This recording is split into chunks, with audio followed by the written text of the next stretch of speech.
Good morning and welcome to morning meditation. We're on Psalm 140 today, and verse 6 said, I said unto the Lord, Thou art my God. Hear the voice of my supplication, O Lord. O God, the Lord of the strength of my salvation, Thou hast covered my head in the day of battle. Grant not, O Lord, the desire of the wicked.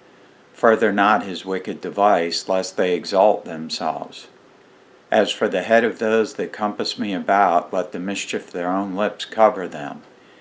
And it just goes on to say that, I love verse 12, it says, I know the Lord will maintain the cause of the afflicted and the right of the poor. Surely the righteous shall give thanks unto thy name. The upright shall dwell in thy presence. If there's a day or time that this passage and several passages around it, Psalm 139, talk about the wicked. I just shared Sunday and I'll share again this morning in this devotion that I don't believe America's any longer a Christian nation, sadly to say.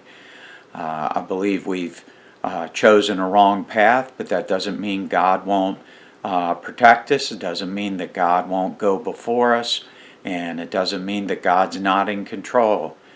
We may be tempted to look around and say, with this COVID-19 and all the craziness going on around us, that God's not in control. But I want you to remember a couple of things today.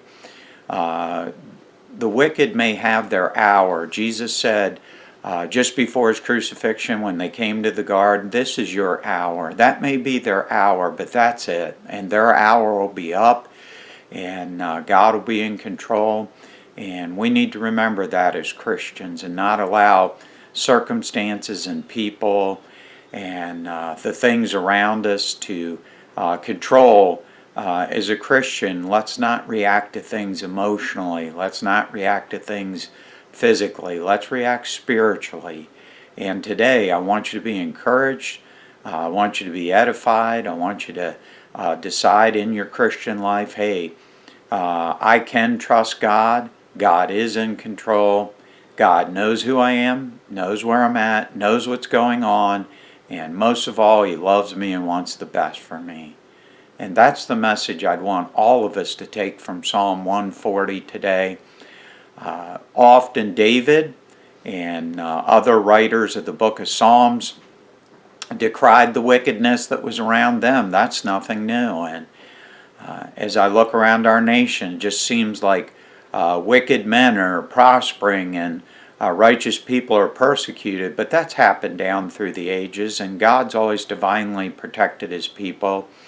It reminds me of the time Israel went into captivity, and just before they did, God had one of the prophets, I believe it was Jeremiah, give a living illustration. He called the Rechabites in and put wine before them, and they said, no, we're not going to drink of it. 400 years ago, our forefathers instructed us, don't drink of wine, don't buy houses, don't have a lot of things, and they refused. And the prophet said, just as these Rechabites have lived according to the tradition and godly commandments of their forefathers, God protected them. Even though the rest of Israel went into captivity, the Rechabites didn't. You go back and study it. God protected them divinely, provided for them, and they had stability when everybody else had instability. That's why we often teach and preach here at Pioneer Valley Baptist Church, stay by the old stuff, stick by the old ways. Why? Because they're not old ways, they're eternal ways, they're godly ways, they're scriptural ways. Far too many Christians compromising with the world. And last of all, 2 Chronicles 7:14 says, if my people which are called by my name shall humble themselves. I still think that our country's worth saving, praying for. I hope you're joining me fasting on Thursdays, praying for this upcoming election.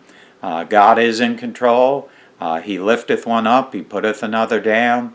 And we need to decide that our hope is in the Lord and not in the politicians, not in Washington, and realize the Lord is our salvation. He is our song.